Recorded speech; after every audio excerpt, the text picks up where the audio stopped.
Bonjour à tous, aujourd'hui on va parler d'argent. Eh oui, l'argent, on en a besoin, on en a tous besoin. Qui n'en a pas besoin? Vous en avez pas besoin? Alors pourquoi vous regardez cette vidéo? Oui, on en a tous besoin et puis on n'en a jamais assez hein, parce qu'il nous en faut toujours plus. Bon, alors on va voir aujourd'hui quel est notre rapport avec l'argent. Donc le but c'est de vous aider, de vous donner un processus pour attirer plus d'abondance dans votre vie. Ça fera l'objet de 3 vidéos parce que ce sera un long processus. Il y aura 2 vidéos avec des exercices, en fait 3 vidéos avec des exercices. Mais la première vidéo qui est celle-ci est en fait de savoir exactement quel est votre état d'esprit par rapport à l'argent. Donc en fait, il n'y a pas vraiment d'exercice. C'est un exercice en soi, mais c'est plus une préparation pour savoir où vous en êtes, quelle est votre relation avec l'argent au jour d'aujourd'hui. Donc, ma première question, c'est qu'est-ce que vous pensez de l'argent? Qu'est-ce que vous pensez que l'argent vous apportera? Alors, je vous conseille de prendre un stylo, un papier et de noter les questions et vraiment d'y répondre sincèrement, de ne pas trop réfléchir à une réponse de logique ou ce que la société pense, etc. Mais qu'est-ce que vous, sérieusement, intérieurement, vous pensez? Qu'est-ce que vous pensez de l'argent? Quels sont les bénéfices de l'argent? Ou quels sont les non-bénéfices de l'argent pour vous? Donc, répondez à cette question.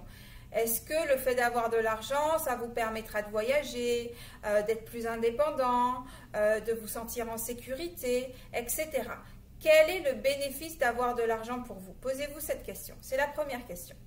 Maintenant, je vais vous poser une deuxième question. Le fait de ne pas avoir d'argent, quelles sont les contraintes que cela apporte dans votre vie? Quels sont les blocages que vous avez parce que vous n'avez pas d'argent dans votre vie? Quelle est la souffrance que ça entraîne pour vous de ne pas avoir d'argent? Est-ce que vous adorez voyager et vous ne pouvez pas voyager parce que vous n'avez pas assez d'argent? Est-ce que vous avez un parent qui est malade à l'autre bout de la planète et que vous ne pouvez pas aller le voir ou la voir parce qu'elle est mourante ou il est mourant et parce que vous n'avez pas d'argent, vous ne pouvez pas y aller avant que ça soit la fin? Est-ce que c'est parce que vous souhaitez payer des études dans une des meilleures écoles du monde pour votre enfant et vous n'avez pas les moyens de lui offrir ça?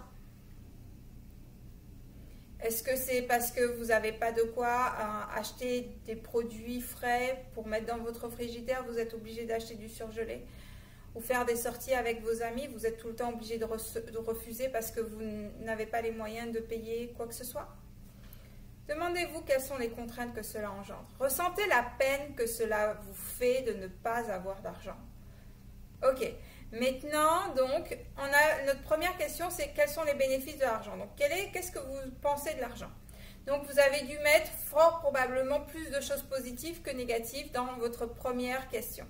Dans la deuxième question, on ressentait la peine que cela engendre, d'accord? Maintenant, ce que je vais vous demander, c'est quelles sont les croyances avec lesquelles vous avez grandi?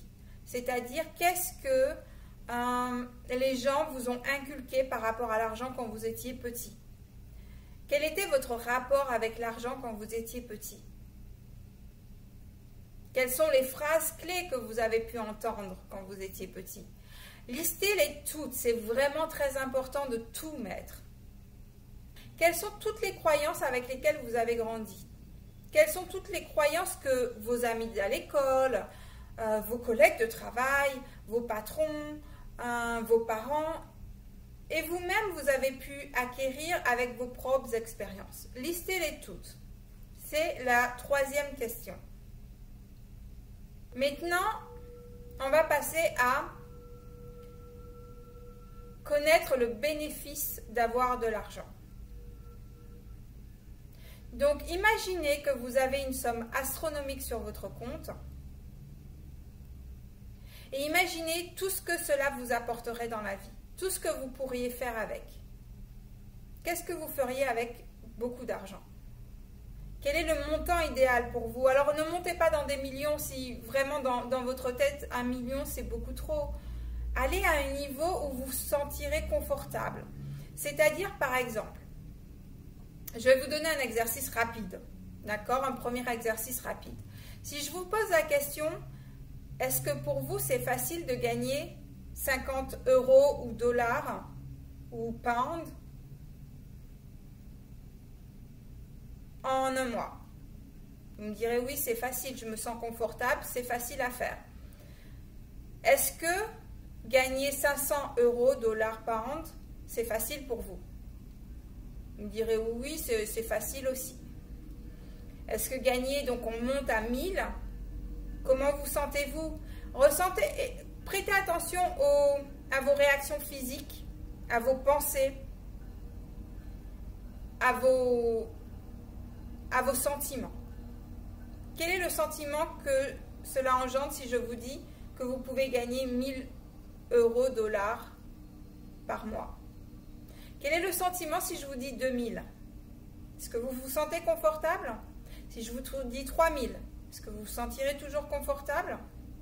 Si je vous dis 4000, si à un moment donné, donc vous continuez, je ne vais pas tous les faire, hein, d'accord? Si à un moment donné, vous vous sentez dépassé, vous dites, oula, ça fait beaucoup, qu'est-ce que je ferai avec tout ça? Redescendez au niveau où vous vous sentirez complètement confortable, où vous êtes sûr que ça, c'est possible de le faire. Et augmentez d'un certain pourcentage, de 20% par exemple. Par exemple, si vous vous sentez confortable à gagner 2000 euros, dollars, pounds par mois, imaginez qu'est-ce que ça vous ferait de gagner 2500. Et arrêtez-vous à 2500 et ressentez tout ce que cela vous apporterait, tout le plaisir que vous pourriez en tirer. Et en fait, d'année, une fois que vous aurez atteint ce vrai chiffre, ce fameux chiffre dans votre vie matérielle, à ce moment-là, vous pourrez passer à 3000 et augmenter avec le temps. Donc, refaire l'exercice en fonction. Donc, je reviens à ma question maintenant. Quels sont les bénéfices pour vous d'avoir beaucoup d'argent? Qu'est-ce que vous feriez avec?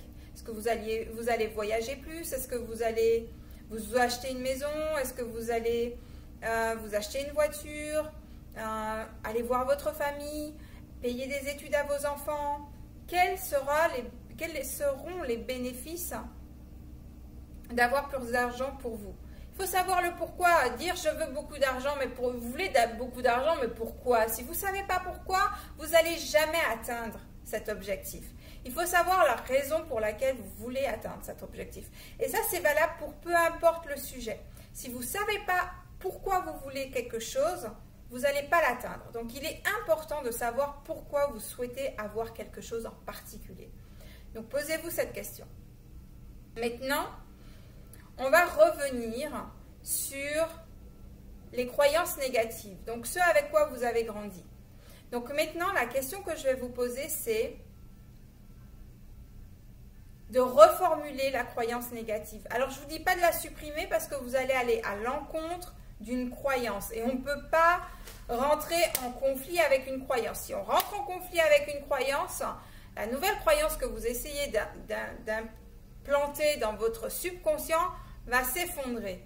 Donc, l'objectif, c'est de les associer, de les fondre, de façon à ce que la mauvaise croyance disparaisse et qu'il reste plus que la bonne croyance.